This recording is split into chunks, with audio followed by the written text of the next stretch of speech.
Good evening. I'm Susan Hunter, President of the University of Maine, and it is a pleasure to welcome all of you to the state's flagship university. We, and I mean the entire campus, is delighted to be hosting tonight's very special event. And it goes without saying that we are honored to have UMaine's most well-known alumnus with us. There are many wonderful assignments that come with the job of being president, and welcoming Stephen King and the other authors of Hearts in Suspension back to UMaine is certainly one of them. This is a volume that's been years in the making, lifetimes really. Its release commemorates the 50th anniversary of Mr. King's enrollment at UMaine to major in English. Hearts in Suspension provides perspective on the UMaine experience that both shaped the students of that era and validated the talent of an undergraduate who, by the time he was a junior, had written his first 4 novels. Tonight we're going to hear about that turbulent time that occurred in the years just after UMaine's centennial anniversary in 1965. On this campus and so many others nationwide, students protesting U.S. involvement in the Vietnam War were finding their voices, questioning authority, and calling for change. I was in college during those times and can well remember the tensions and the undercurrents pervasive on campuses nationwide. Student activists were deemed rabble-rousers and worse, and some of them paid for their anti-war activism with their lives, as we recall Kent State. In his personal narrative in Hearts in Suspension, Mr. King reminds us about the difference between a memoir and memory. Memoir is more formal and factual. Memory is subjective and colloquial. This book is the latter, and it comes from the heart. As Stephen wrote in his narrative, quote, "Remembering college is like taking a bite of cotton candy. It fills the mouth, but melts almost at once, leaving just a lingering taste of sweetness behind," end quote. Stephen King and the other authors are sharing their perspectives on a time as they lived it and now remember it. And we thank them because it is a time that we should not forget. We owe particular thanks to 2 of the authors in Hearts in Suspension who helped shepherd this project to reality. Jim Bishop, one of Stephen's instructors at UMaine and the editor of this new book, and Michael Alpert, who was a member of the student-run, Orono-based writing workshop where Stephen received early validation of his talent. Michael also was among the students in the protest marches with Stephen. Today, he directs the University of Maine Press, which published Hearts in Suspension. So please join me in welcoming Michael Alpert to the podium.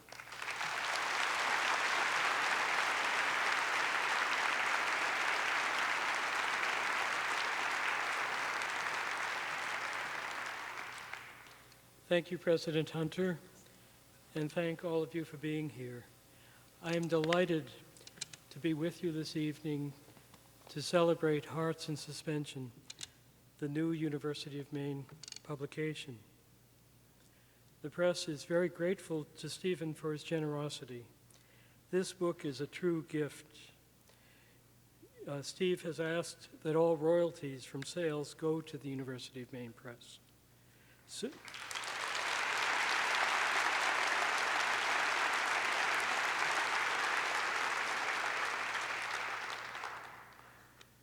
So in future years, the press will be able to publish worthwhile scholarly books that it could not otherwise afford. These new books, like all University of Maine Press books, will be regional publications in history, environmental studies, the arts, literature, and other disciplines. All these books will address the concerns of Maine people.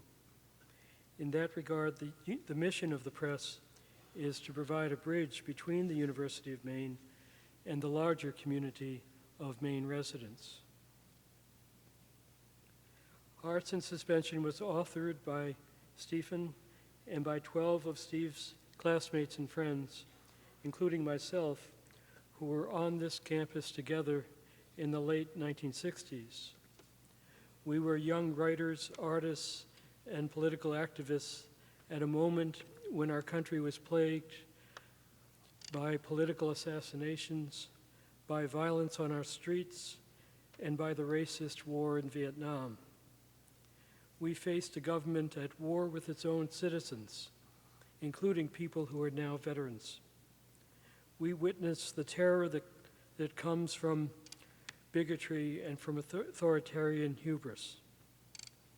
In response, many University of Maine students and faculty formed a community of diverse individuals who demanded an end to the war and an end to institutional and societal tyranny. We envisioned a society that would be much more inclusive, that would value goodwill, empathy, and imagination. In other words, we were working toward a more creative America characterized by the twin values of justice and compassion. I feel compelled to say, even though I don't need to tell you, that securing a more mature democracy is an ongoing project that includes all of us today and tomorrow.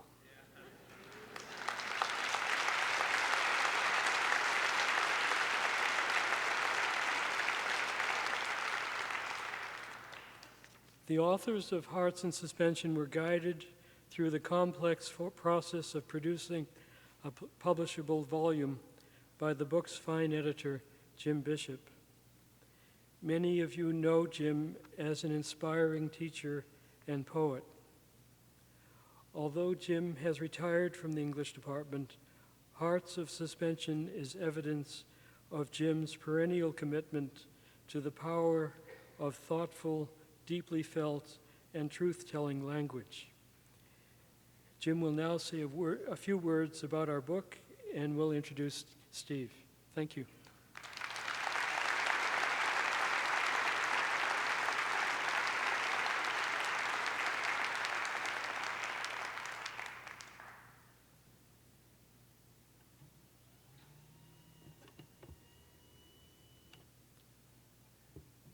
Thank you. It's a real amazing pleasure to be here. I'm looking at some of the people who I last saw 50 years ago or so, sitting in these front rows.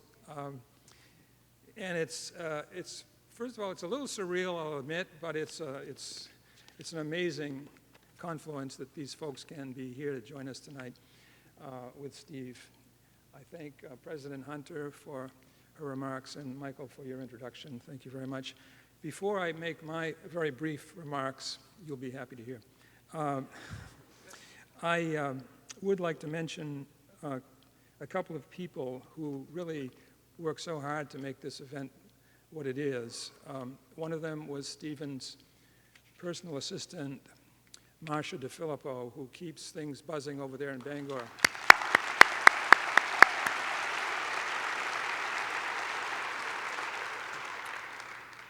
There were many people involved in the coordinating process, but one more I'd like to mention in particular is the President's assistant. You have very good judgment, President Hunter.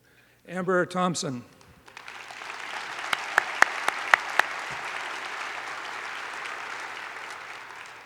And again, just before saying a few words, I also very much want to mention that this book is dedicated to the memory of three former professors here at the university, highly valued members of this community for many, many years.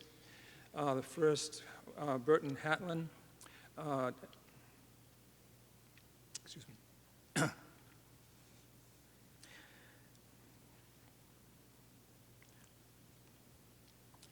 A dear friend of mine, and a man who was a mentor to Stephen King, a very important mentor to Stephen King, as he has written about. Also, Ted Holmes, who, again, was a professor of English in many years in the English department here, and who took Stephen's writing as a student seriously, and who, in fact, connected him, as I understand it, with his own agent. Ted's memory will be with us. And finally, oh, and by the way, Ted was my freshman comp instructor, too. And Sandy Ives, what a gentleman and a gentle man. A real lover of poetry. I mean, he was a lover of poetry. And he had a special affection for James Joyce. And I remember his Bloomsday parties over there in Vesey in the barn, just perfect. So we recall all three of these men tonight with affection and are honored to dedicate the book to them. My brief task here will be just to give you a very brief sense of how the book itself came about. Michael has already given you a little sense of that. I guess we start with 1966 because that was the year I was teaching in the South at the time. I was teaching in Atlanta, Georgia, and I got a call from the chair of the English department up here, who was then Dr. John Hankins, and he asked me if I'd like to come to the University of Maine and teach in the English department. I hadn't applied or anything, by the way. I don't even know how he got my telephone number, but I said, when do you have to know? Thank you, this is very flattering. When would you like to know, Dr. Hankins? He said, I'll call you back tomorrow. And he did, and we came. And so in September of '66, I walked into a classroom of freshman comp, and Mr. King was one of the students in that classroom. He's never let me forget, by the way, and I have to pull a march on him before he says it, that I gave him a C+ in his first freshman comp paper. And that's going to go on my epitaph.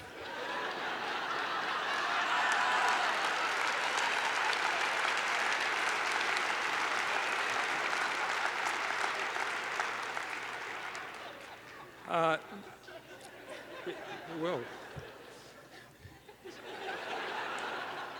Like what is that, the dirty little guy who killed Jesse James or something? During the following 4 years, from '66 through '70, which is, by the way, actually the same amount of time I was here during that interim, that was Steve's undergraduate years and the undergraduate years, rather, of many of the people in the audience, in the first few rows here. I knew Steve after the freshman comp class. He still talked to me, and we were together with other students, again, other writers here tonight who you will hear from later in the question and answer period. We were together in a poetry seminar that became really an incredible activity. And we actually interviewed to see who could get into the poetry seminar, if you can believe that. And it was just an incredibly active and energetic and fun 3 or 4 months, and then it replicated itself on its own. I mean, students kept meeting over a course of several years, actually, and faculty as well. So that was another way in which we all kind of got to know each other. I think times may have been a little bit different in that respect. After Steve, and we'll talk more about that in the Q&A. After Steve graduated, I, sort of lost touch a bit. In '74, I got a call or letter, I can't remember. Steve was having a keg party to celebrate the fact that Carrie, he'd just gotten word that Carrie had been published. So a lot of us went up there and got a little tipsy and celebrated the fact that he just made $2,500 on Carrie. A few days later, the rocket ignited, and Steve King was Stephen King. Over the years, I followed him basically through occasional letters, and I'd see him occasionally in a ceremony on campus, or we'd be in passing. Much later, we proposed an idea to Stephen. This would be around 2011, 2012. We proposed an idea that perhaps it would be interesting to have a collection which would be published by the University of Maine Press, which would be basically nonfiction. And Steve, who is, as you may suppose, scheduled far out, in this case at least 2 years out, said he was willing to entertain it. We played with it for a while, and Michael and I took a look at some of the works, and a lot of the work that we really would have liked to put into the book was kind of spoken for, you might say. So what happened eventually was that we kind of hit a dead end, and somehow or other it occurred to me we'd been looking under the wrong rock, and that the real book was staring us in the face. Hearts in Atlantis, Steve's book, Hearts in Atlantis, which he wrote when he was about 51 years old. I think it was published in 98 or 99.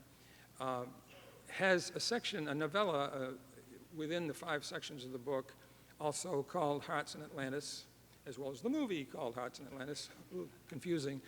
But the novella itself really centers on, it's a fictionalized version of Steve's freshman, now we say first year at the University of Maine. And it occurred to me, if we could get Stephen to think seriously about writing a nonfiction piece about that same period and kind of put them together in one book, it would be extremely interesting, kind of a stereophonic sense of his experience at the time. We approached him with it, or I was invited one day to come to the office in Bangor, and a little bit nervous about pitching this book, but it eventually got off the ground.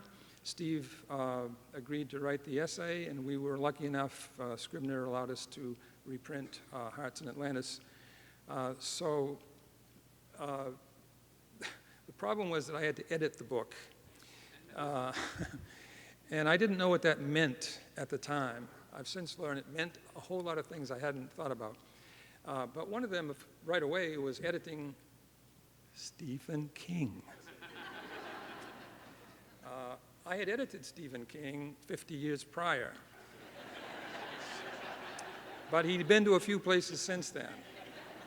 So I honestly, you know, what do you do with that? So he told me what format he wanted the edits in and so forth and so forth.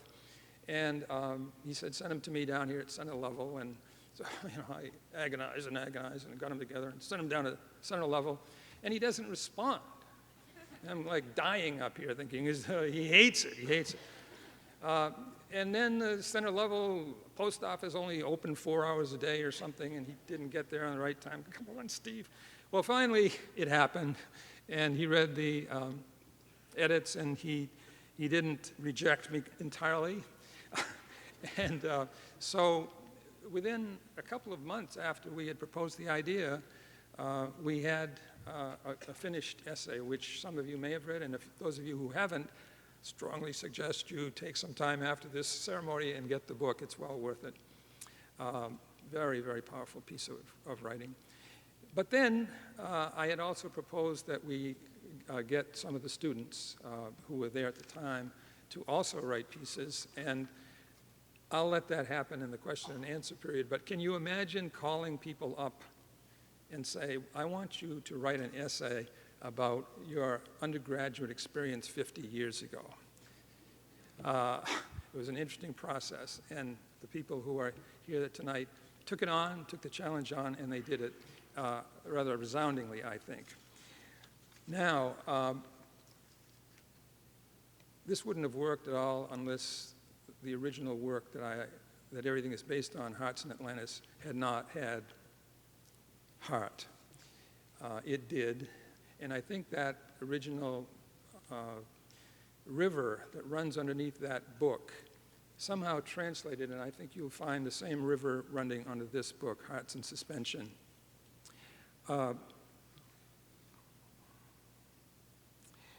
My last task is to introduce a man who needs no introduction, I'm sure.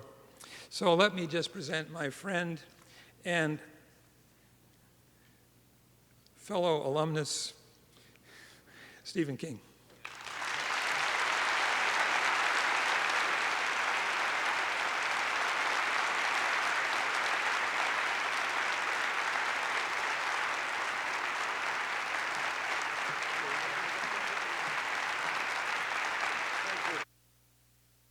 Thank you.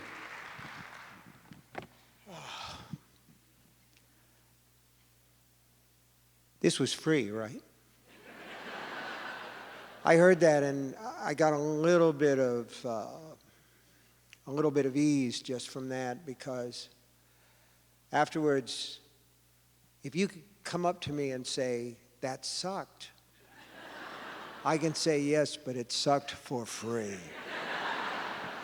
And that's important because Jim said to me, what do you want to do? You want to get up there and talk for like 45 minutes, and then we'll have people up there, and the people that you knew and back all those years ago, and you can swap geezer stories and bore the tits off everybody except for ourselves. And I said, yeah, that should be fine.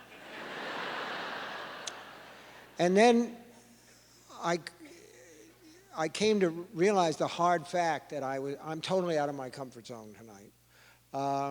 I'm used to going out when I have to do these things. First of all, if you're a writer, doing this is not natural. What's natural is to sit in a little room and get inside your head and write stories. Obviously, you know, if I was comfortable in front of a bunch of people, I'd be fucking Donald Trump.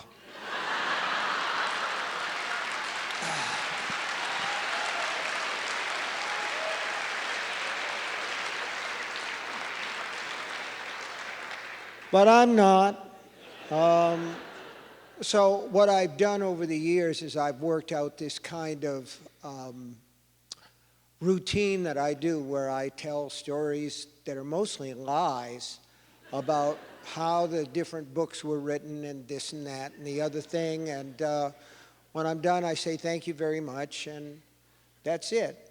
But this is not like talking about literature, and it's not like talking about fiction, and it's not like trying to sell the next book. Oh, yes, it is. Yes, the book is called Hearts in Suspension, and I want to remind you that it is getting close to Christmas. These make wonderful presents. And even if they don't make wonderful presents, you still ought to buy 2 or 3 because it will work to support, as Jim and Michael both said, the University of Maine Press. And some of you may have noticed that we have some top-liners in our government that don't exactly see education as like a big important deal. So in a lot of respects, we're kind of on our own here. So everybody has to kind of chip in and do what they can to support the University Press. That's the commercial. So I'm outside my comfort zone here. And I don't want to tell a lot of old stories about the old days, because it seems to me that that's not exactly what 50 years should mean. There ought to be some conclusions, and I've come to some. I don't know what I think when I sit down to write. Writing is the act of finding out what I think. And frankly, we're going to have a nice time tonight. It's great to see all my old buds and classmates there in the front row. And we had a lot of good times. I'll tell you about a couple of those. I'll try not to bore you with them. But I sometimes think that there are stories that sum up my time at the University of Maine. And I shared one of those times with Frank Cady, who's in the front row. Frank was and is someone who's committed to working people, middle-class people, to the struggle to have labor get a fair wage for what they do. He worked against racism when he was here at the University of Maine. He's continued to work against racism. He's very strong against the war. But you know, Frank was also and is still one hell of a good guy. And he was full of enthusiasm, and he wasn't above the idea of saying, we got to do something, and we got to do it now. I'll read you something from the book that's more about that. But one day he said to me, Steve, we have to go to Boston. We have to go right now. because there's this movie, and we have to see it. It's called Easy Rider. So I said, oh yeah, it's a biker movie. And he said, it's a lot more than a biker movie. It's about the struggle. It's about youth. It's about where we are right now. And I said, well, I've seen The Wild Angels and I've seen Devil's Angels on Wheels, so it's a biker movie. And it was, and we went down there, but it was a little bit more than a biker movie. It did catch a feeling at that time, a kind of a flashpoint. We went down in Frank's Volkswagen Beetle. And I wasn't sure it was going to get there, but it did. And it just so happened that as we came out of that movie theater, there were a couple of Boston policemen in front of us, you know, with their creaking leather belts, and they had the sidearms, and they had the billy clubs. And one turned to the other and said, I love a movie with a happy ending. And to me, that's one of those stories that just sort of sums things up for me. Bishop. He kind of stole my thunder because I was going to tell the story about how I walked into his class. First of all, Jim's always had a strange hold over me, and the reason that he's had a strange hold over me was I came to the University of Maine in September of 1966. My brother moved me into Gannett Hall. My first roommate is here, Harold Crosby, great guy. One of the few guys besides me who ended up doing exactly what he thought he was going to do when he came to the University of Maine. So on my first day of classes, the first instructor that I met was Jim Bishop. And he's had sort of this strange hold on me ever since. And as he points out, I was going to tell you this, the first theme that we wrote, I thought to myself, okay, I'm going to show this guy what real talent is. When he reads this, he's just going to say, I've got a budding Hemingway in my writing class. And I got the thing back, and it had red ink all over, and it said C+. And I realized that I was going to have to step up my game. And it was a crucial moment for me because I grew up in a little town called Durham, Maine. When I was first at the university, the first thing all of we freshmen asked each other was, where did you come from?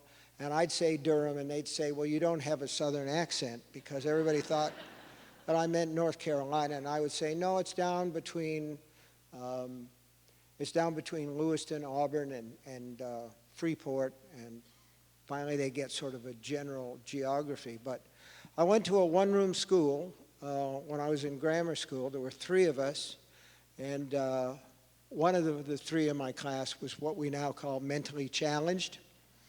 There were uglier terms for it at the time. But so I was at the top of my class, and then I went on to Lisbon High School, where there were 94 of us, and I did all right there.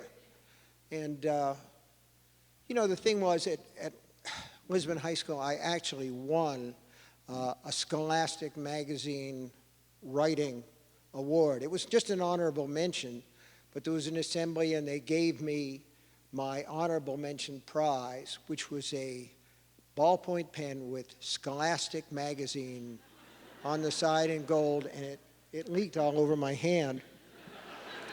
But I got A's in all my English classes, and then I got up to the University of Maine, and I think like a lot of kids from small towns then and probably now, it was a case of total culture shock.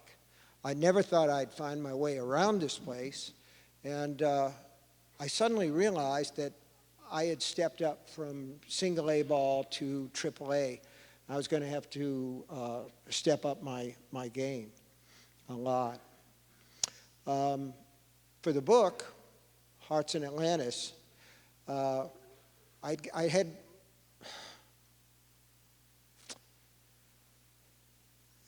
Gertrude Stein said about Los Angeles, there is no there.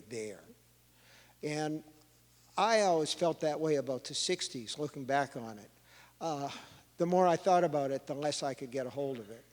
And I always thought that the only good novel to ever come out of the 20s was The Great Gatsby, and Fitzgerald only did that once.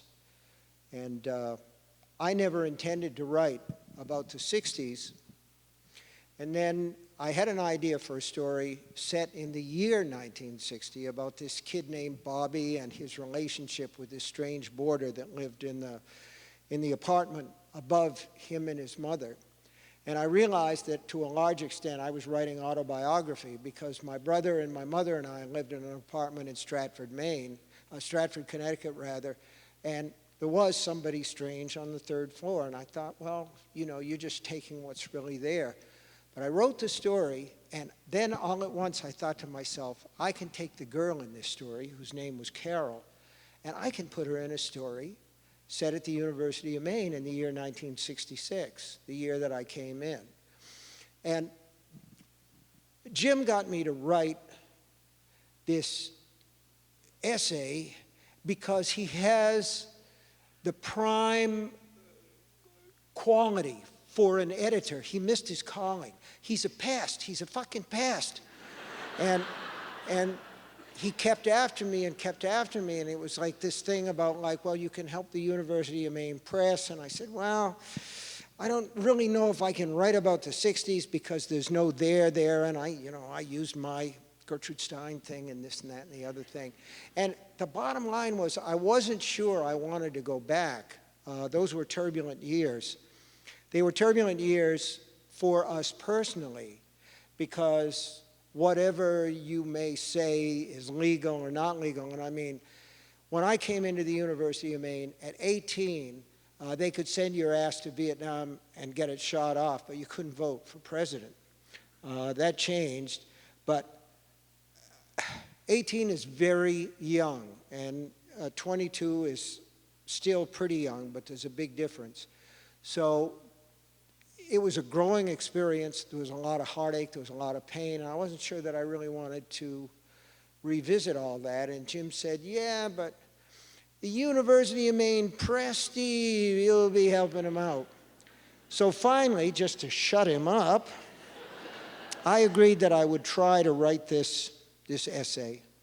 And I said to him, okay, a couple of things about it. First thing is, I'm not going to do any research. I want it to be pure memory, and if it's wrong, it's wrong. I ended up doing a little bit, but not very much. And the other promise was a promise I made to myself.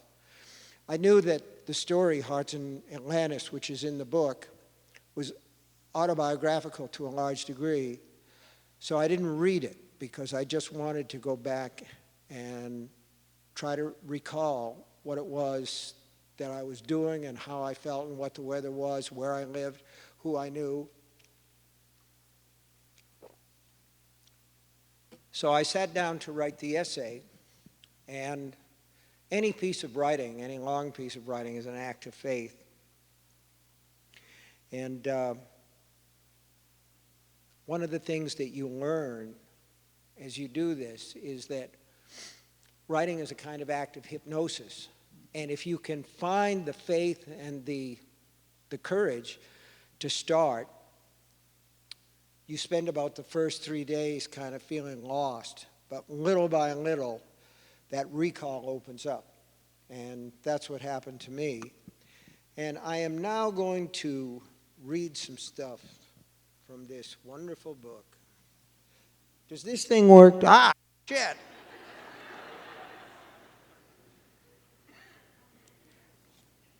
I wonder if I should use this.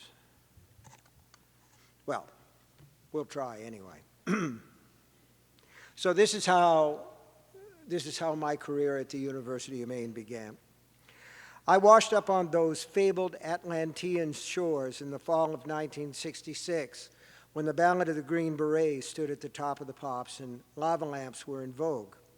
In the spring of that year, while I was still a senior at Lisbon High School, I drove the 150 miles or so north to take a tour of the University of Maine. I went with two high school friends, Louie and Lenny, who would, I assume, be my best buds forever. We were dressed in our casual clothes, our best ones, which probably meant polyester slacks and button-down Ivy League shirts. Our hair was short and neatly combed. Our adolescent acne was not entirely gone, but it was going. Our tour guide was a bored girl from a society called the Sophomore Eagles. Boy tour guides were sophomore owls.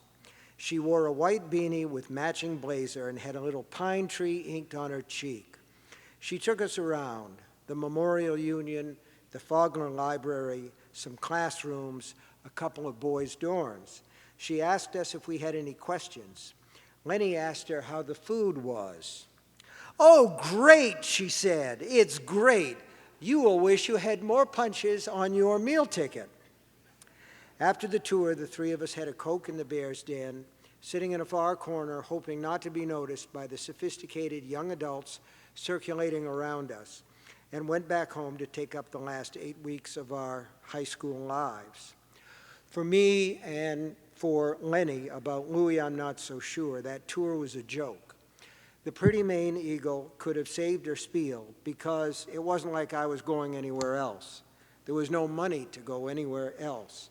For me, UMO, a working-class college for the children of mostly working-class families, was the only game in town. I applied to Drew University in New Jersey because they were reputed to have a good English program, but and I was accepted, but I would have needed a full boat scholarship to attend, and none was on offer. UMO, on the other hand, was in reach, if barely. With the help of a Lisbon High School guidance counselor, I applied and received an NDEA loan plus a partial needs scholarship. Those two things, plus summer work, job on campus, just got me over the line. My mother helped as much as she could, but we were a long way from rolling in dough. In 1949, Ruth King's husband, Donald, my father, went out for a pack of Chesterfields and never came back, leaving her with a bunch of debts and 2 boys to raise on her own. That must have been an elusive pack of cigarettes. Growing up, we lived in a lot of shitty apartments, and she worked a lot of shitty jobs. Finally, things looked up a bit for her.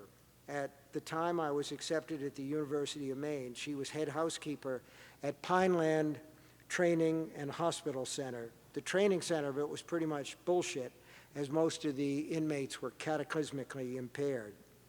Her salary was still only a few steps above minimum wage, but by scrimping in every way she could think of, including skipping lunches, she was able to provide me with money for used textbooks and $10 a week spending money, most of which went to buy Pall Mall cigarettes. I liked them because they were the brand that Kurt Vonnegut smoked. And in his essay in the book, Jimmy Smith, another very talented writer, points out that Kurt Vonnegut called them something like suicide machines, which of course they were. Haven't killed me yet though, God damn it.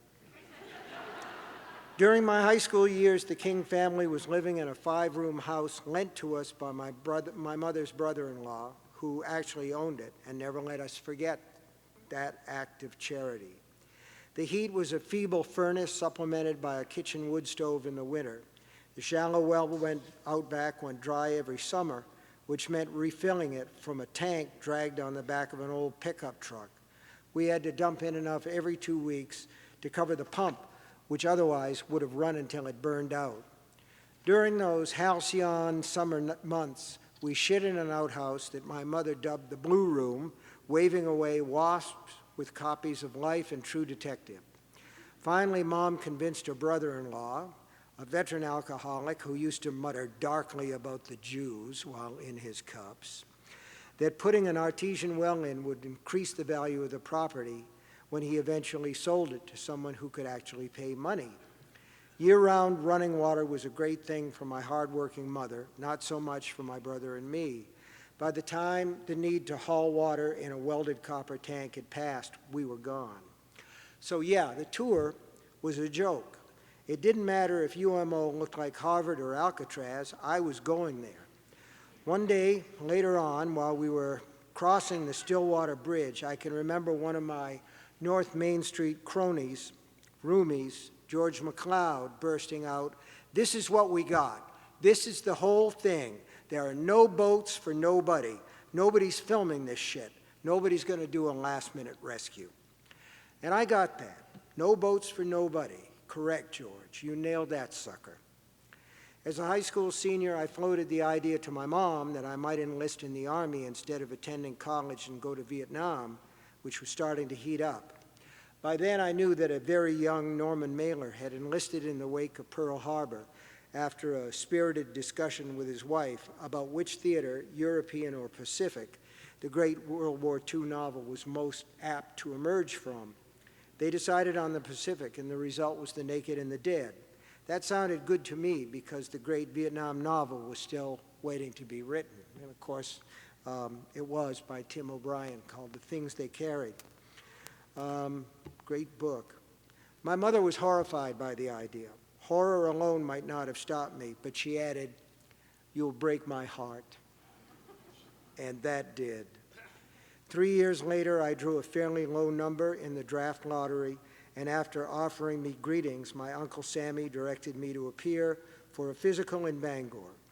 By then, my hair, so neatly cut and combed on the day of my campus tour, was down to my shoulders, and I had decided the war in Nam was your basic death machine run by politicians who could probably no longer get a hard-on. Louis, Lenny, and I entered the University of Maine in the year of the lava lamp and Sergeant Barry Sadler. Louis joined a fraternity, and sometimes I saw him around wearing his Delta Tau Delta jacket. I don't remember seeing Lenny again, ever. He just kind of dropped out of the mix. By 1970, when the Ballad of the Green Berets had given way to instant karma, many had. We were on an island, and some people sank. Others of us just swam away.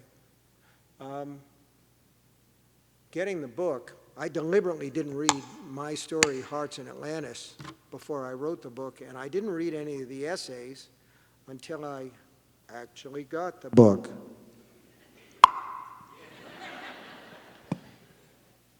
It's like being Wayne fucking Newton.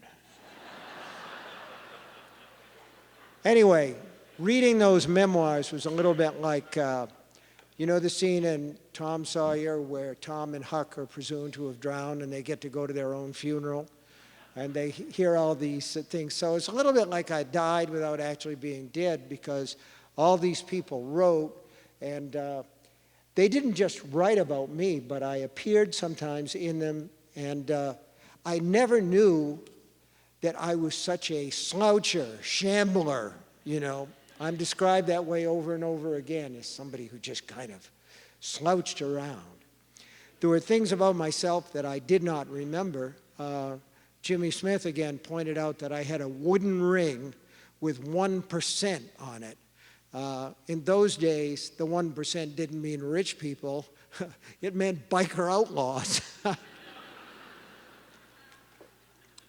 And I actually did have a bike, but it wasn't a big-ass Harley. It was just a little tiny German Allstate bike. So it was like that, and people said, oh, Steve's always going around. He's always got a book in his hand, and I always did have a book in my hand. And they pointed out that I was always writing in the main campus office. Well, I had a column. David Bright is here. He was the editor who gave me my big break. And some of the garbage truck columns that I wrote for the main campus are in the book. You may read them. I can't bring myself to do it. Oh, I thought I was such a hot shit. But there you are. They don't call them silly sophomores for nothing. But anyway, they did make me sort of infamous on campus. And one of my better critical moments came, you know, I used to write about pop culture, and I wrote a review about Blood, Sweat, and Tears. I hated that group. I fucking loathed Blood, Sweat, and Tears. And I found out what happens to critics, okay? Because I was coming out of Hawk Auditorium one night, and this guy in these purple bell-bottom pants came up to me and said, "You suck. Blood, sweat, and tears is great. What's the matter with you?" And I kind of just went, "Baby, peace." And he didn't want to peace out. I thought he was going to whap me, and I just walked away, and I said, that's a difference of opinion. And since then, I've been on the other end of criticism, and I know how it can sting. But in any case, I wrote the columns, but I really loved the main campus because there were actual typewriters, which I had one, but it was a bulky old manual. My roommate at that time in room 203 Gannett Hall probably got tired of hearing it. It probably drove him crazy, but he was good about that. There were a lot of other things that I found out reading those essays that really sort of made me understand the difference between then and now. Diane McPherson, who used to play folk music as part of a duo, Zoltan and Diane, isn't here tonight, but she had some things to say that were absolutely amazing in her essay. You'll read it for yourself, but one of the things I got a kick out of was when the girls, that was the first year, 66 was the first year that Hart Hall was a girls' dorm, and there were still urinals in the bathroom. And Diane said either they wanted to teach us something or they wanted us to learn how to pee standing up. But she also, of course, you have to remember that at that time, the idea of co-ed dormitories would have caused the administration to drop dead of shock. Diane talks about the Dean of Women and the little educational book that they had for women at that time, which you got when you came in with your blue beanie, if you were of the female persuasion, saying things like, "Don't smoke in public. Women don't smoke in public because guys will think you're cheap." Okay, that was one thing. Another thing was, don't wear black shoes because they reflect up. Boys will look up your skirt if you're wearing those black polished shoes. This is college, people, we're talking about. But my favorite one in there was Dean Zink said, "Women, don't wear white or wheat-colored jeans in public, because from a distance, boys will think you're not wearing anything from the waist down, and they immediately turn into ravening beasts." And I know to this day, when I see a girl in white jeans, I turn into a ravening beast. Although at my age, I don't raven as hard as I used to. I want to read one other thing, and then I'm going to call some people up here. This wasn't quite as bad as I thought it would be.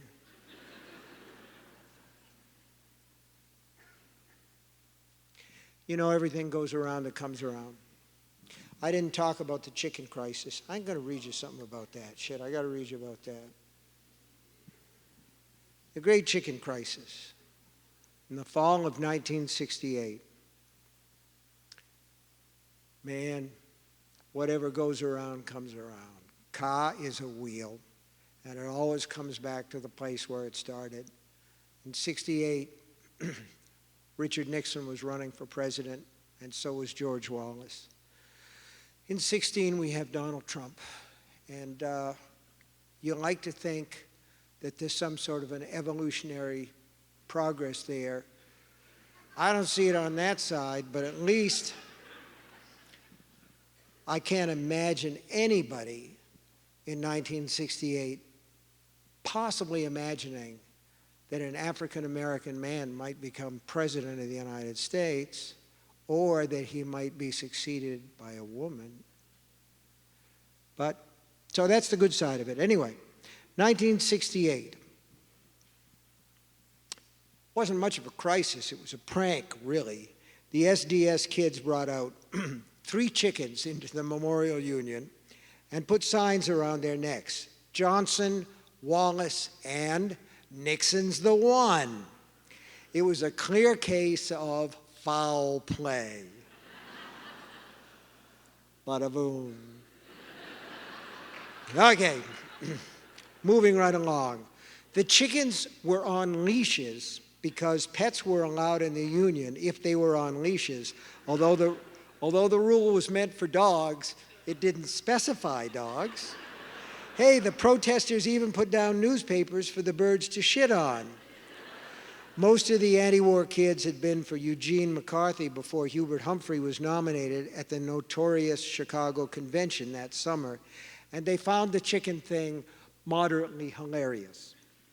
The director of student services, not so much. He called in the campus police, and there was a big argument.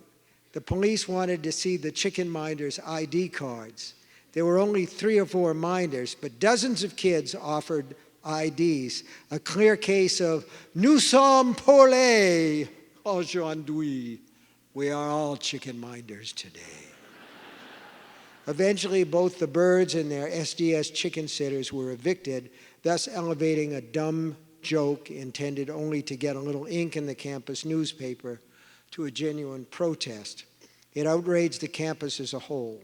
Our branch of SDS was small, perhaps no more than 8 members, but the chicken crisis was a masterstroke, pitting the administration, them, against us. And let's see, how are we doing? Shit, how the time flies, huh, when you're having a good time. I got to read one more thing. Sorry. We graduated in June of 1970 while the protests about Kent State were still going on. My mother came and cried tears of happiness when I got my diploma. 3 years later, she would be dead of cancer. Pictures in the yearbook seemed to suggest that Dick Gregory was our commencement speaker, but I really don't know. What I do remember is hanging out with Flip and Frank in the Memorial Union's music room before the final ceremonies, and how glad the administration must have been to see the end of us. We were the only ones in there, according to my memory, so we put the doors on the big stereo and began jumping off the furniture in our black robes, billowing them out like parachutes, laughing like crazy. It was the last time until tonight that the 3 of us were together. 5 to 1, baby, 1 in 5. No one gets out of here alive. One beautiful spring day in 1970, probably no more than a month before we graduated and went out into what our parents promised us would be the real world, Flip and I were sitting shirtless on the roof of someone's apartment house, drinking beer and soaking up the rays. Your Song by Elton John was playing on someone's radio. Sitting between us was Flip's girlfriend, Karen Rohrbacher, with her long ironed hair and calmly beautiful face, absolutely devoid of makeup. She was the sort of young woman other young college women would want to be in another 10 years, without artifice or pretense. Flip and I were talking, with sneering contempt, I'm sorry to say, of the bourgeois world that would await us if we sold out. Checked golf pants, pot bellies, ranch-style homes in the suburbs with attached 2-car garage, 2.5 kiddies, and barbecues on Saturday afternoon. Karen looked from Flip to me and back to Flip again. She wore a troubled smile. We had barbecues on Saturday afternoon, she said. The whole neighborhood came. My dad would cook hamburgers and weenies on the grill, and all the kids would play in the backyard pool. We had fun. I don't hate my parents for having those Saturday afternoon barbecues. She paused. I loved them for it. Neither Flip nor I said any more about it. She had shamed us, and I think we both knew we deserved to be ashamed. Maybe we had both glimpsed a future where backyard barbecues could coexist with world peace and human equality. Maybe we were just admiring the way Karen's long hair shone in the spring sunlight as we sat on that roof with our cans of Bud. I don't want to make too much of this. It wasn't a dramatic moment, but I remember it with great clarity, possibly because it was where the end of something started to happen. If so, it was a gentle enough ending. Maybe a reminder that even when Atlantis sinks, it is possible to swim away. Thank you.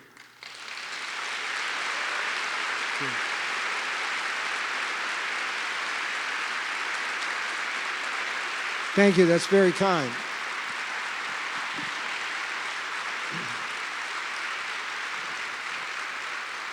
Oh, that's nice, thank you.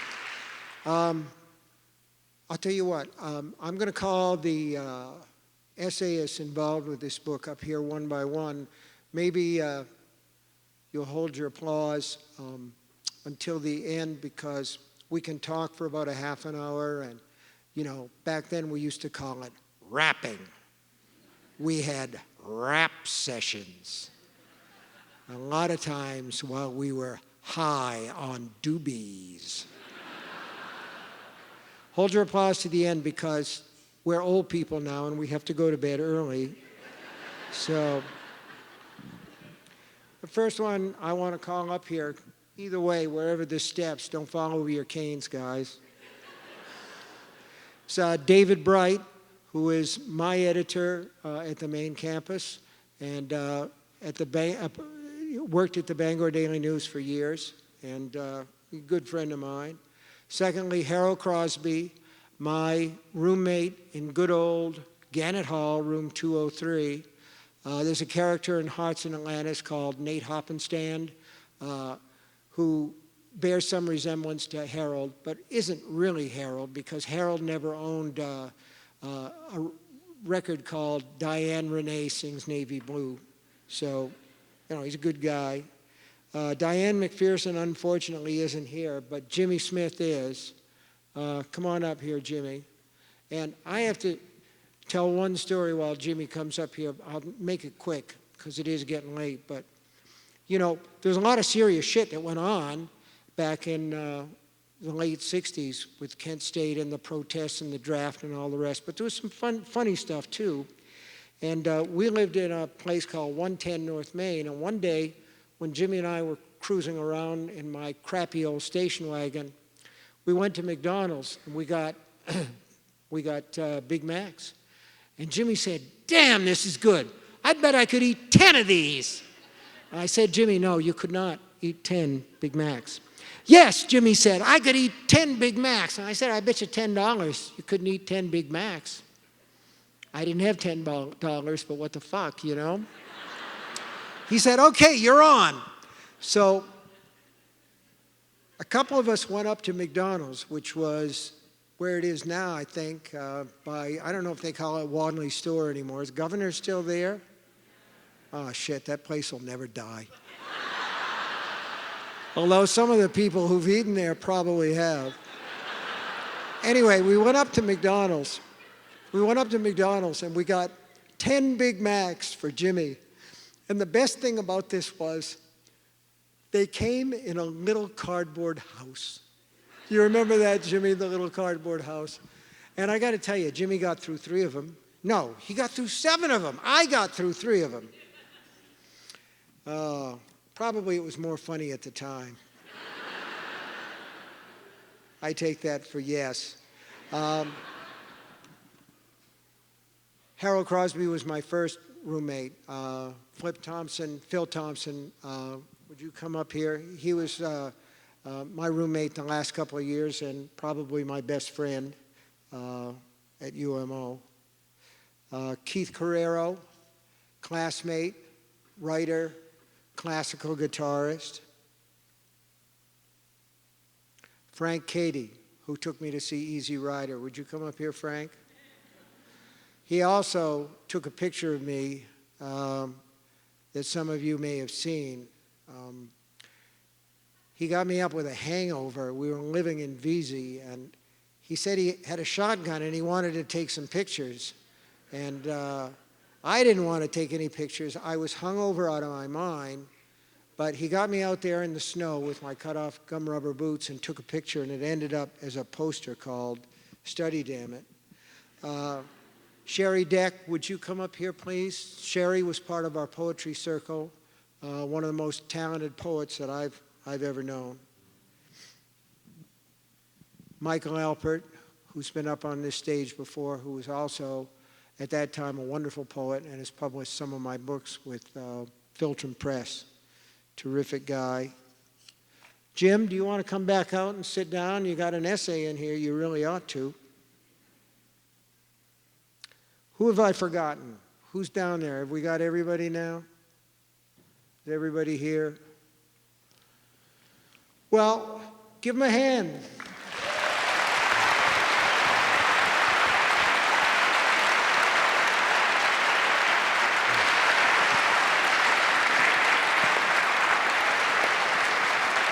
You guys, Hello. you guys did a terrific job. So if you've got questions or if you got something that you want to say or whatever, these people know how to talk, believe me. We all marched in a lot of protests together. So let's start out. I'm going to sort of prime the pump, if you will, by asking a question of the writers, and any of you can choose to respond to this, just to get us a sense of these folks so that they have a voice in the program.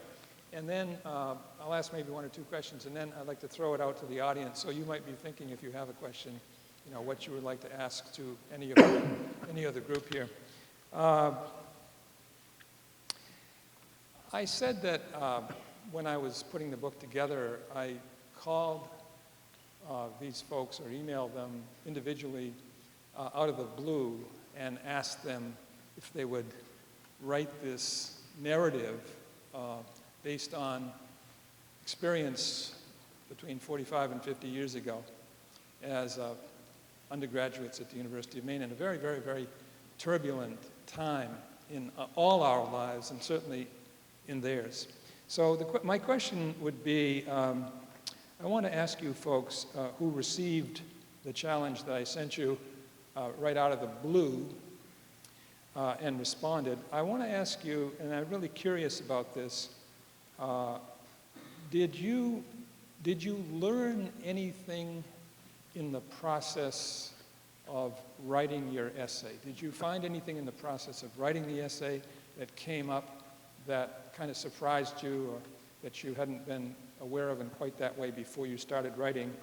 And what part of this challenge for you was the most difficult? So does anyone want to take a chance on that one? Yeah, my memory is not that good. So remembering things turned out to be difficult. I would refresh my memory with various documents or photographs from the past. But I also remembered some things that pertain to the university that aren't just facts, they're fundamental. Our generation started, like myself and Steve and a lot of us, were not anti-war in the beginning. Steve wrote an editorial article in the campus newspaper against protesters. I was in ROTC in the beginning, and so were a lot of other people. And as the times changed and the movement, got greater, we learned through our experience. And being in a movement like that transformed us. By the end of the period of time, there were thousands of people demonstrating after Kent State, and we were very different people. We learned through the process of solidarity, which is something often that students don't necessarily get to encounter. But it was pronounced, and it was deep. And like I say, we emerged different people. And as you tried to write about it, Frank, did anything surprise you? You're asking me? I am, yes. Surprised me? Yeah, in terms of writing about it. Well, what surprised me was how different I became.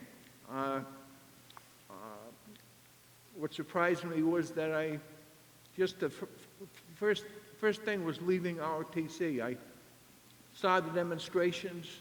I talked to one of the anti-war professors. He told me some books to read. And then I first dropped out of ROTC, and it was only a short distance from there to starting to join the peace movement. And as time, went on, we became more militant. Although we were different than some schools, we did not do anything really destructive, but we did occupy some buildings and some offices. I think we had a friendly administration with Win Libby, and I think that was a real plus for us. But like I say, we were not the same people that we started out as being, and when you're in a mass movement like that, whether it's a labor movement or the civil rights movement or a lot of other movements, the very act of solidarity and doing something about what you're concerned about does change you, makes you evolve, and your movement evolves. Anybody else want to take a crack at that one? Just press it up. I remember hearing Bob Dylan for the first time. I grew up in a very conservative family in Kennebunk, Maine. And it was a classic beginning. I am very grateful for that. I had a great, solid foundation. But when I arrived here, I heard his voice, his music, and for the first time, I heard truth that I had not heard before. It was an amazing moment for me personally, and it led me through to poetry and a lot of other things. And I had people that I could talk to that were really digging deeper. We weren't satisfied with just an easy, pat answer. We were curious. We wanted to understand. We wanted to push limits a little bit. But we also wanted to be true to ourselves. And I felt that in that campus environment through the whole 4 years. The first 2 years, it was a little subtler. The last 2 was incredible. Jim, I came in the opposite door here.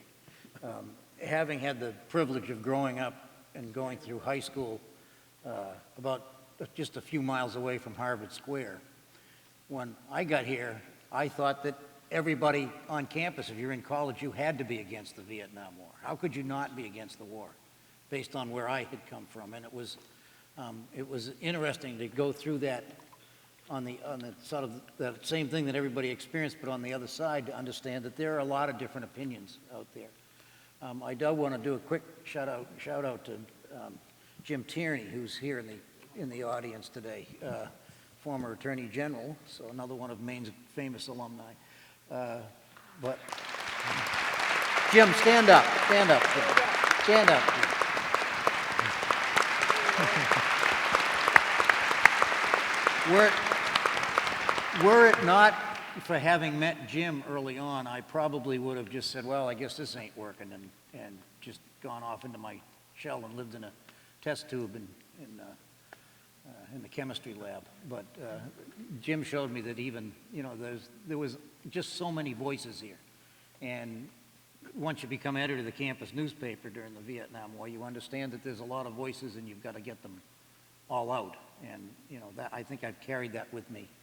So my whole life I've carried with me what happened here in the 4 years I was here. I think what everybody's getting a sense of here, both from what Steve had earlier said and what everyone so far has said, and I'm coming just a moment, is that we were all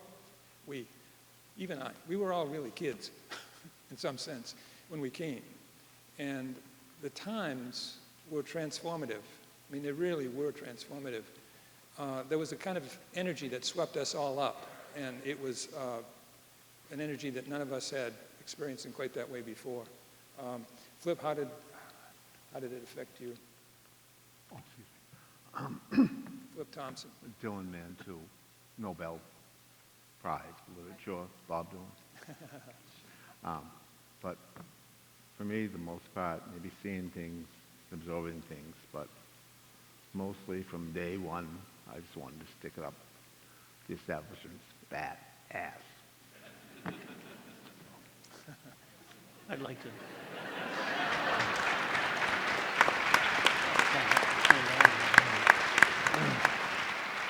I'm not, is this on? Yeah, good, thanks.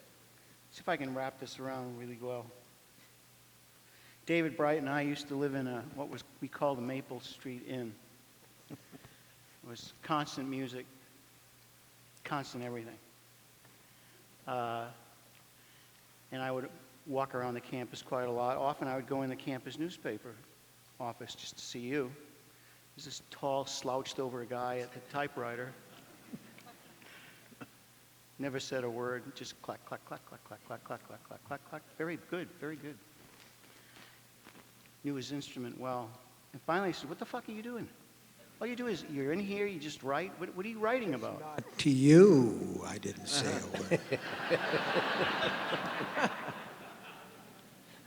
So he was using, I think, math paper, old math paper, tan. He never said a word. He stopped typing a little bit after I spoke.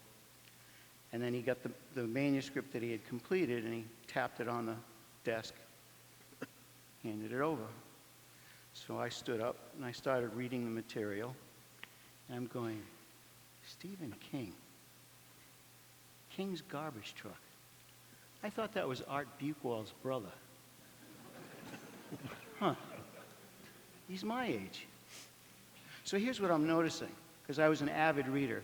Having me in a bookstore is like having an alcoholic in a winery. The plot, the diction, the characterization, the setting was superb. But here's something I had never seen before, because I was an English major. You know, we were hearing from our teachers about how nice and neat the world was. I'm reading about cars, girls, popular culture, all wrapped up in some car that's going to come alive and eat the fuck out of me. And I'm laughing. And I finished what he had given me, and I hand it back to him. He doesn't ask me what I think. He just resumes typing. So it's taken me about 50 years to figure this out. First off, he did tell me, why do you do this? I asked him, why are you doing this? Oh, I write every day. Well, why do you write every day? Well, just think about it, he said. If you write 2,000 words every day, what do you have in 5 days? I said, that's remarkable. So it took me 50 years to figure that out, try to write like that. But here's what affected me the most. Stephen told the truth. And the truth is very hard to find in 1966. It was very difficult to find. We found it in one another. And we liked what we saw because it was something that we hadn't seen before. And that's what we cut our teeth on. And I'm very humbled to be here in the presence of this kind of love for the search of truth. And I hope that that's our legacy. I hope that we continue doing that. I like it. We found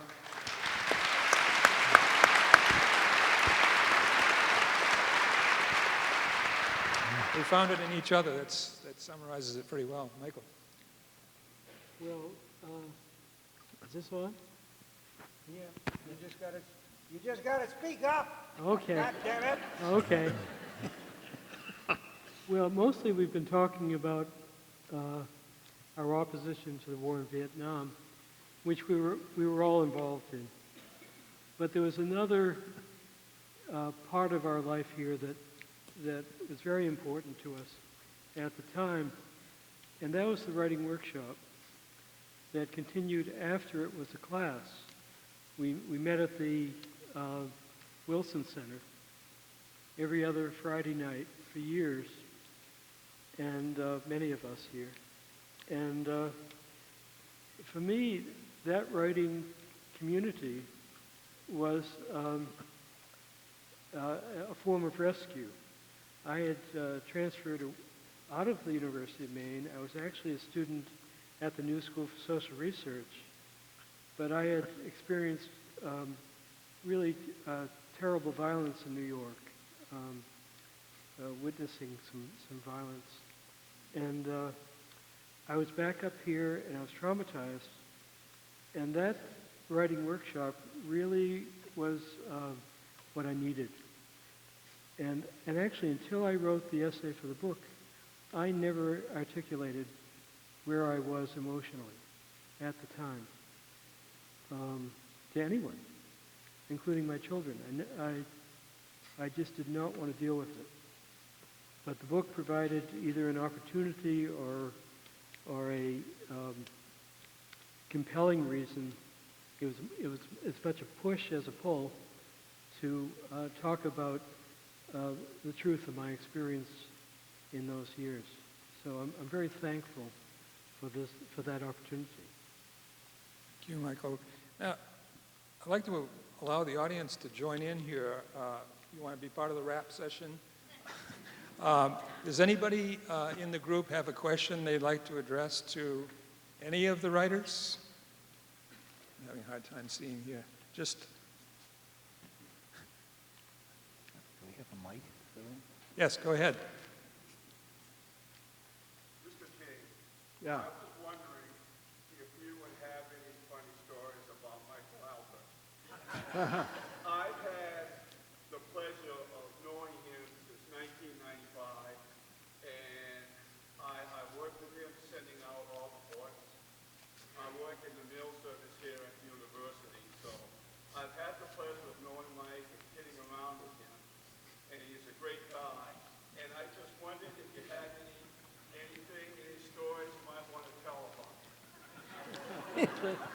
I don't know Boy, Mike Michael, that, you're in trouble now. No, I don't actually, know Mike that well, but I he wasn't- have to engage Oh. in a dialogue here with Michael because I'm not sure I know the straight of it. Did you tell me once that you brought those chickens to the Memorial Union and then didn't get to eat them afterwards? They were my chickens.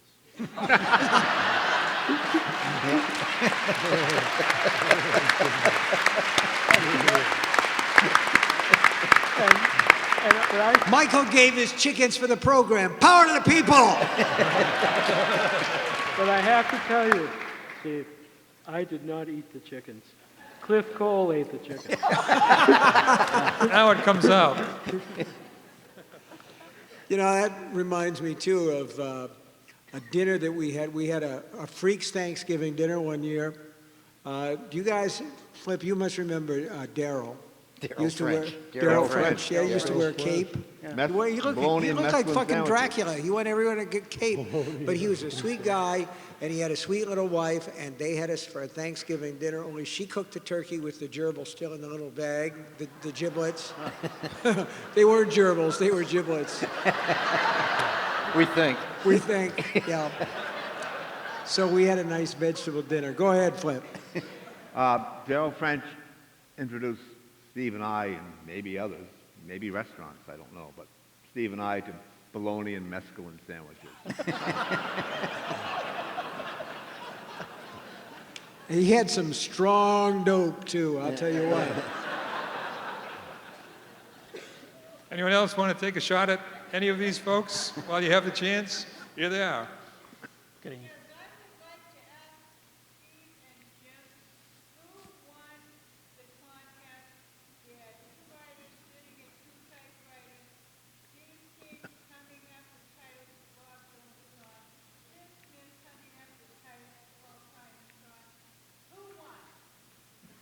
What was the question again? I didn't get it all. The question, I think, had something to do with a contest between Steve and Jim Smith. Am I right? Yes, and they had a writing contest, and one was trying to say that part again. Steve was coming up with Bob Dylan songs, and Jimmy was coming up with Paul Simon songs, and she wants to know who won that contest. I think you did Dylan and I did the Beatles, and you beat my ass.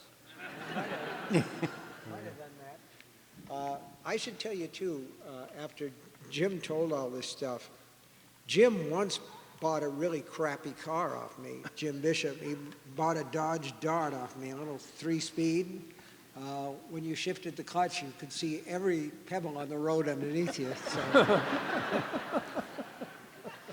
That was apropos nothing whatsoever. But, wanted to say it. Yeah, Has I had more anybody than else one got a question? Anybody? Yeah, somebody.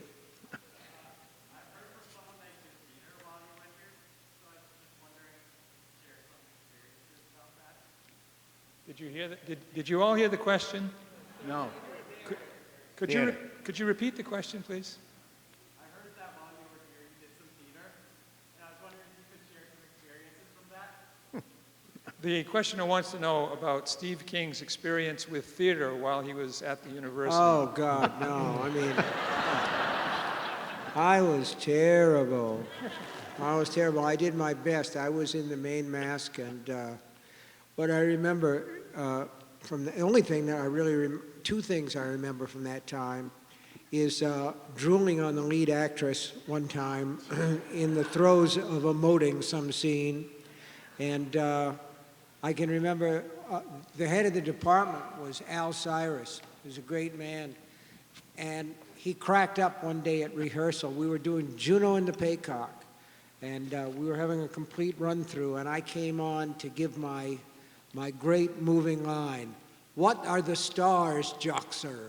What are the stars? And I was wearing a strappy T-shirt and purple bell-bottom jeans. He just lost it. So I don't have much of a resume when it comes to that particular thing. So. I think we're getting very close to where we said we would end the program, but we have time for maybe one other question, if anybody wants.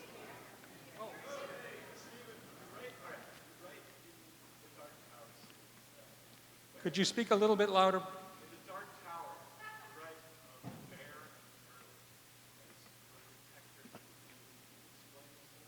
The question Well, of course, it's the Maine questioner- bear. I'm just trying to bring it back to the subject. Maybe we ought to get another question. I don't want to get into the literary stuff tonight. There's a question over here.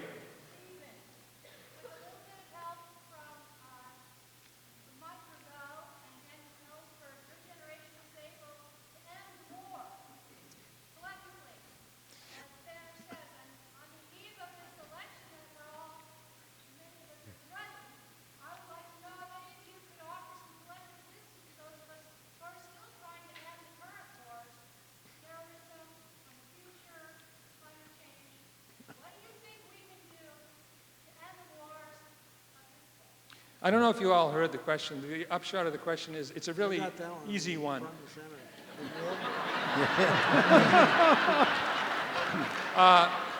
But it's a serious question, and I don't think we will have time to fully answer it, but I'd like to hear whatever any of you panelists want to respond. The question is, what can the people on the stage who went through the experience of the 60s and the protests against the Vietnam War, which ultimately did end the Vietnam War, what can these folks offer as perhaps some kind of suggestions as to what this generation might do in order to end some of the things that are going on, which we would prefer not to have going on right now?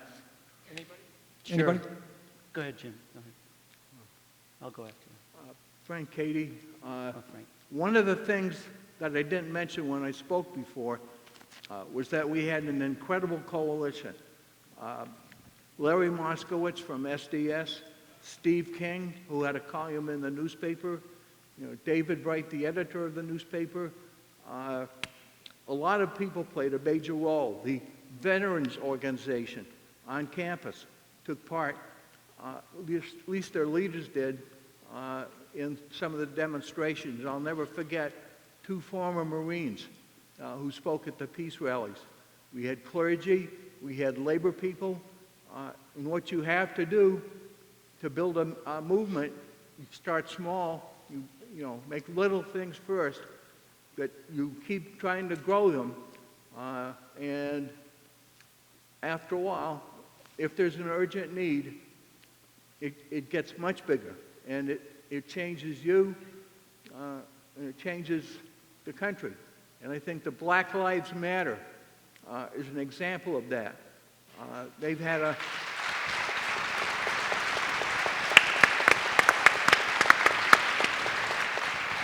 And the Occupy movement, too.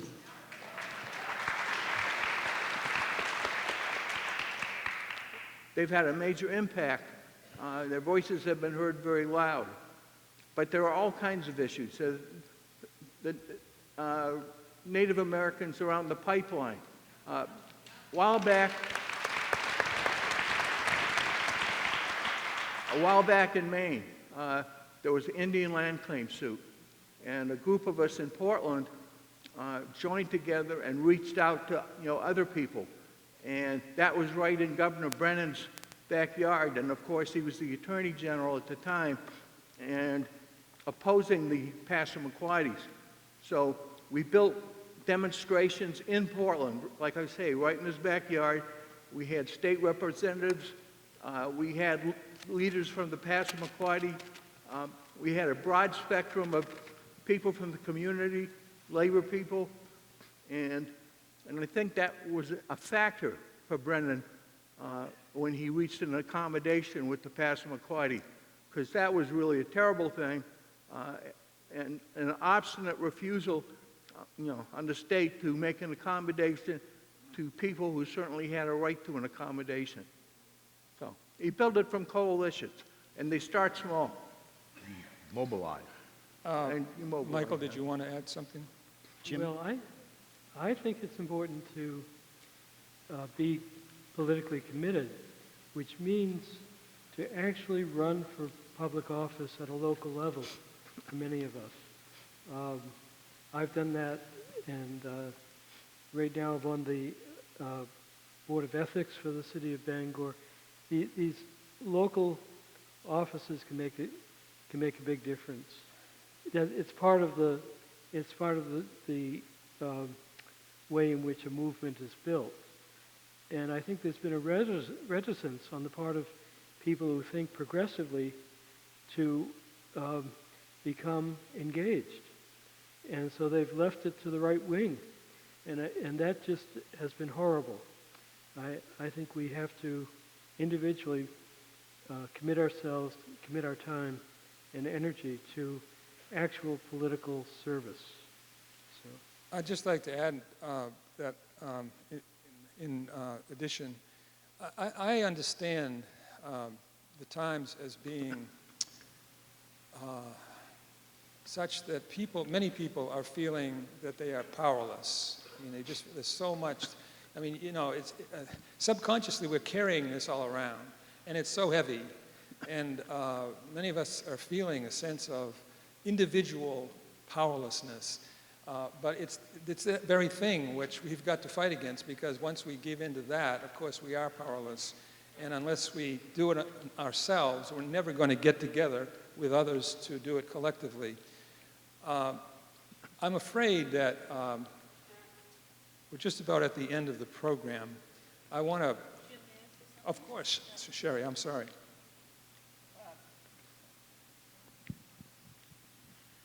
What you were talking about, that personal commitment, you have to find out where you stand, who you are, where you get your news from.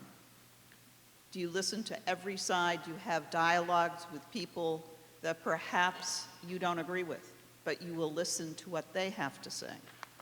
And you start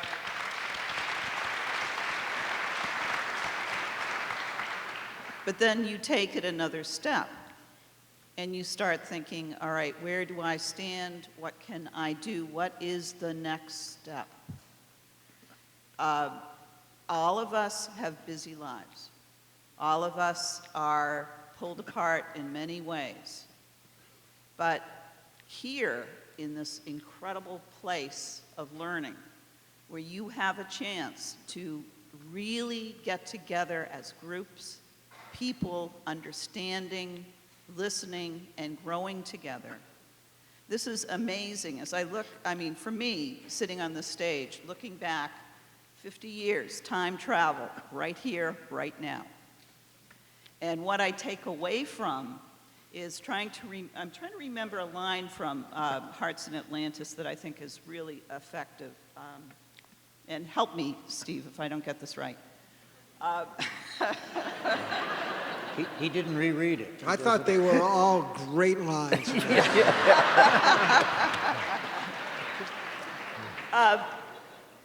There's, at the very, very end, you say something like, sometimes the magic sticks around. Yeah. And I think I believe that. And we come together because once in a while we still hear the real voices. Finding those real voices again. That's what we're offering you. This is not just meeting Stephen King and talking. It's a chance for you to take this moment and take it into your future. And you're going to be the architect and the shaper of that. But this is a profound time for all of us, I think. Anyone want to add 2 cents to that? No, that was beautiful right there. That was beautiful. Thank you, Sherry. Jim, Before we do close out the evening, I've been asked to announce that Hearts in Suspension will be on sale upstairs, I think, in the Hudson Museum directly after the program ends, that distributed randomly among these stacks of books for sale are 400 signed copies. So you're taking your luck there, but there will be signed copies for some of you who are lucky enough to buy one and find out it's signed. Jim, if I could add that the copies have been distributed in such a way that there's no advantage in getting there first. He's very worried that you're going to stampede out of here. Jim, can I add one more thing? And they're limited to 1 per household. So no matter how many copies you buy, you're going to get 1. And 1 signed copy. And Steve and his arm have been very generous in signing all these copies. Jim? Before we let you go, I want to say one other thing that has to do with that last question about what our experience has to teach the people who are now faced with taking America into the second half of the 21st century. When I came to the University of Maine, there's one person up here that hasn't had anything to say because he's a very quiet man. And he was my first roommate, Harold Crosby. And when I came here to the University of Maine, I came from a closed society, a suffocatingly closed society of right-wing Republicans. I thought everything about the government was right. I thought Nixon was just the one. And I thought that all we really needed to do in Vietnam was to fight and to win it. And in his very quiet way, Harold Crosby, who wore his beanie religiously until the first Maine touchdown, said, "You're wrong. We have no business over there." And the thing is, that was a great thing for you to say, Harold, but it was also good for me to hear and good for me to listen. And this thing starts with communication between you and the people who don't believe what you do. There has to be an end to a society that goes on the internet and only reads news sources from one side of the political spectrum. What I would love to see in this country, I would like to see a law enacted. It's un-American, but I'd love to see it, where you had to write down your preference for news, Fox, or MSNBC, where you had to look and say, well, I go to the Breitbart website, or I go to the Huffington Post, or I go to Drudge, or I go to this one. I would make you change. All of you people who watch Fox News at night, I would make you watch MSNBC. And all of you people who watch MSNBC or just read the left side of the spectrum, for 6 months, I would make you listen to Bill O'Reilly and that guy, Sean Hannity, and all the rest. And maybe after 6 months, you could get a sense of what the other side feels, what they're up to. The consensus. We talked about consensus, didn't we, all the time back then. We had it because there were extraordinary events that forced us into consensus. I'm telling you right now that if you're students or if you're, in that age range, the issues will come along and you'll have consensus. And then you've got to talk. Remember the teach-ins that we had, the seminars? There was talk, there was communication one with the other. And we've had some of that tonight. Man, we thank you very much. Yes, thank you all.